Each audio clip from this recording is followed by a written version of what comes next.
Kristine Kirk was a 44-year-old mother of three living in Denver, Colorado. On the evening of April 14, 2014, she made a frantic 911 call, reporting that her husband, Richard Kirk, was hallucinating, acting erratically, and had consumed marijuana-infused candy.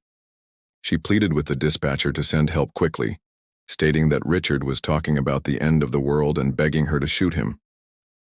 The 911 call lasted approximately 13 minutes.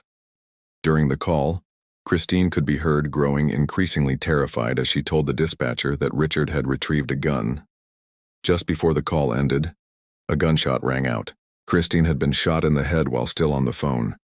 She died instantly, leaving her children who were in the home at the time unharmed, but witnesses to the aftermath. When officers arrived at the Kirk residence, they found Richard disoriented and unstable. He was arrested at the scene and charged with first-degree murder. Toxicology reports later confirmed that he had THC in his system. Richard had legally purchased a marijuana edible earlier that day from a local dispensary. The incident fueled a wave of national debate about the safety and regulation of cannabis edibles, especially their delayed effects.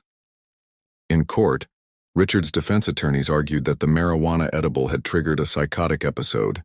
They pointed to the fact that Richard had no prior criminal history or pattern of violence. However, prosecutors countered that the act was deliberate. They presented evidence that Richard had taken out a life insurance policy on Kristine and that the murder was premeditated. Kristine's family also filed a wrongful death lawsuit against the manufacturer of the marijuana edible, claiming the product lacked proper warnings about the risks of psychotic reactions. The lawsuit brought attention to the need for more strict labeling and dosage regulation in the rapidly growing legal cannabis industry.